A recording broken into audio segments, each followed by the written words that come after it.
The Chiefs are so good, it's almost a little bit boring, except for any time special teams is on the field. Let's talk some Chiefs.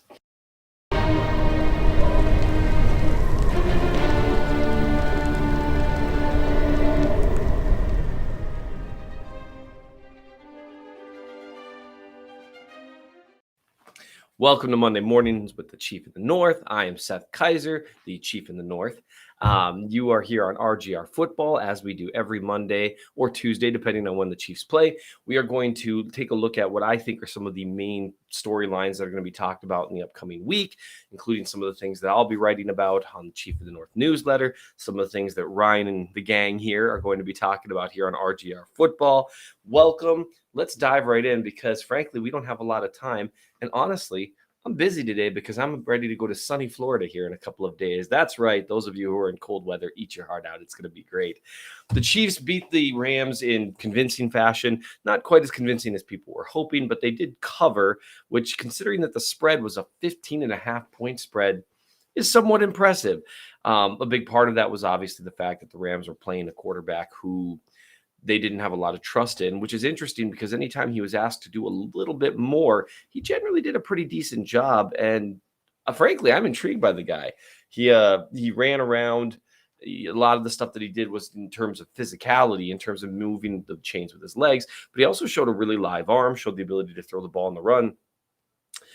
I'm kind of surprised that Sean McVay wasn't able to formulate a game plan a little more effectively around a guy that could throw the ball on the run as well as he could. But be that as it may, he couldn't. The Chiefs won. And there are a few things that I took from the game. One of them was the idea of being boringly good. They were playing an opponent who's one of the kind of bottom tier teams in the NFL. That should be a team that you can, if you're a great team, bring a C+ effort and win. And that's exactly what the Chiefs did. They sabotaged themselves in the red zones multiple times. That's something that I'm going to look at later this week, I think, if I have time, because again, I'm going to be in sunny Florida.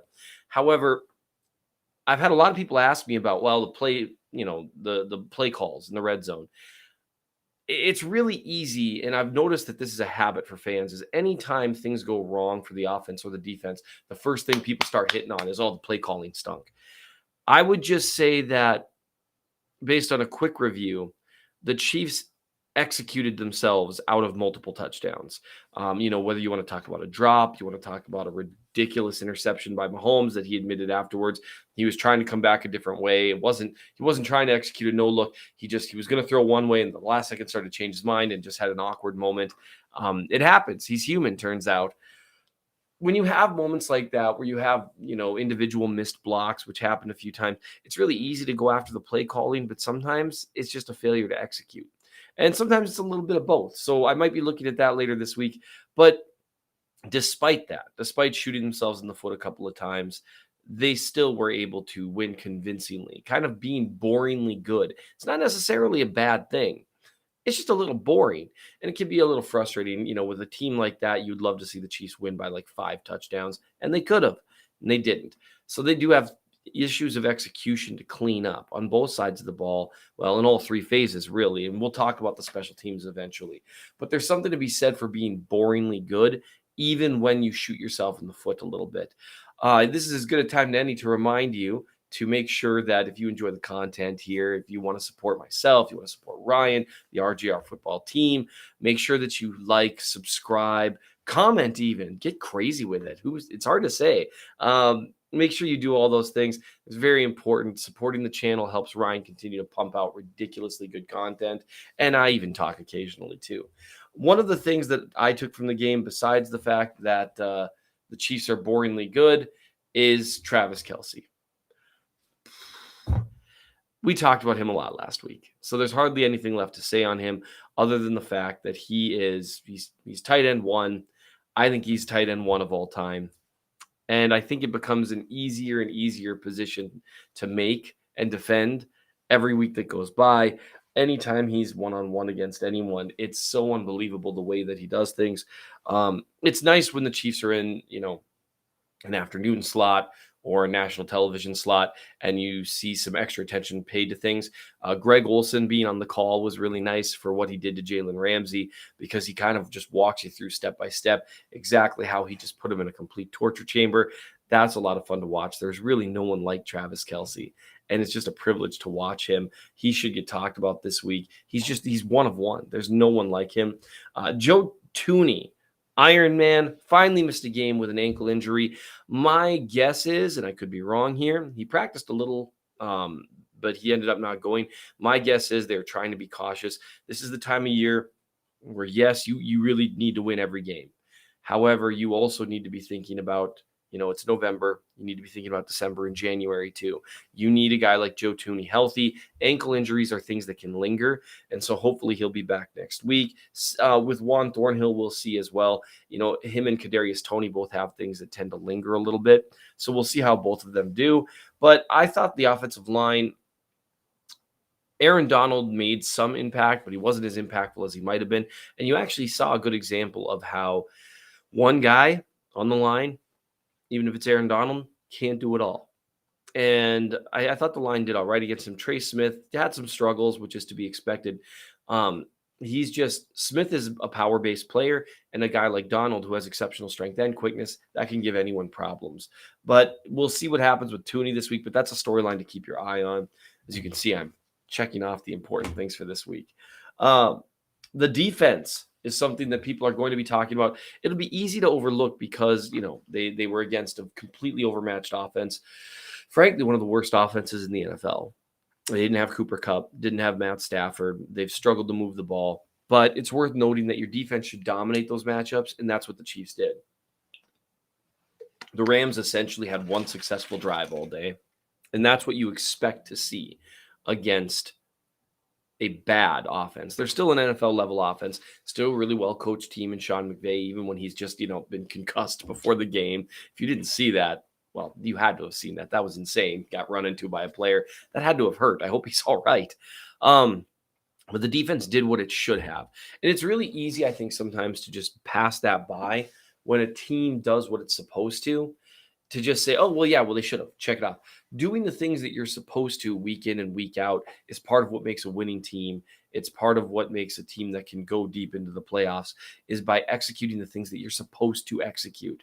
And that's really what the defense did. They've been solid this year. Better than I expected, at least. They've got a very different kind of test coming up in Cincinnati, which I'll talk about momentarily. One thing that wasn't solid, once again, special teams. Now, to be fair, it was basically just one aspect of it that they seem to correct mid-game. The Skyy Moore returning punts experiment should end. This has reached a point of kind of almost absurdity. I understand that the Chiefs like Skyy Moore's ability with the ball in his hands, although I don't really view him as a tackle shedding kind of guy. I just don't. I think his skill set lends itself to playing wide receiver.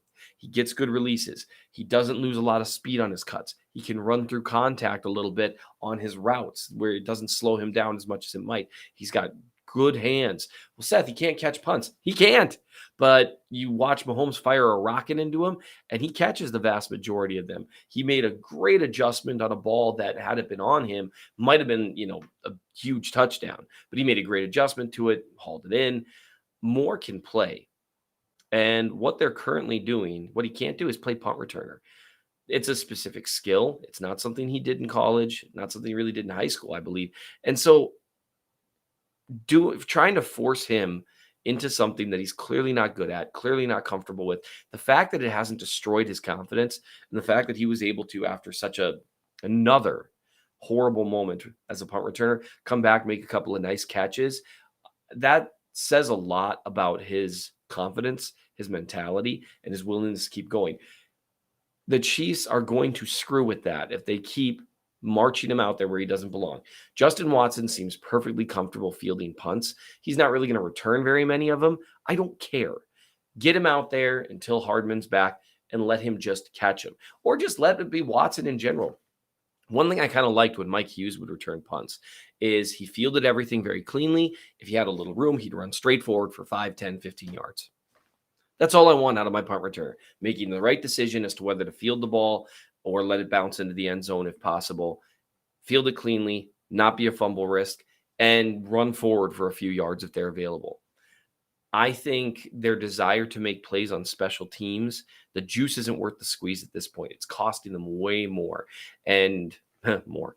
And in Skyy Moore's case, you are going to mess with a receiver that you need long term. You don't want to just completely mess up this guy's confidence, which again, seems like it hasn't, which is a testament to his mental toughness as a player.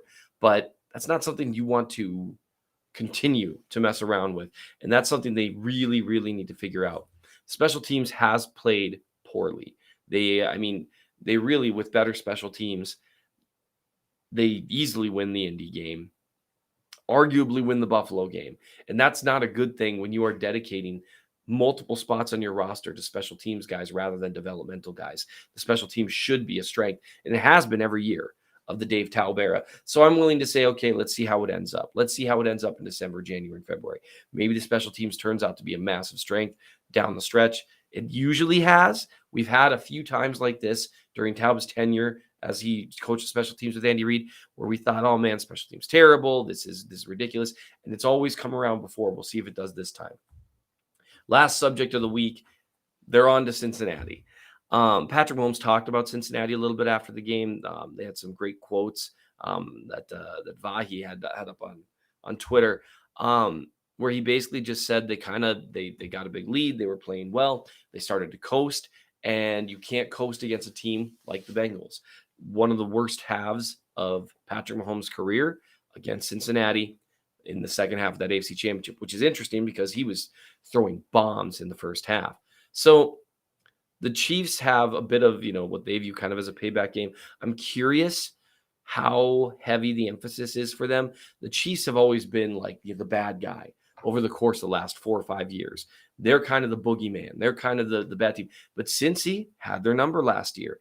And so that's something that I think they probably had circled on the calendar.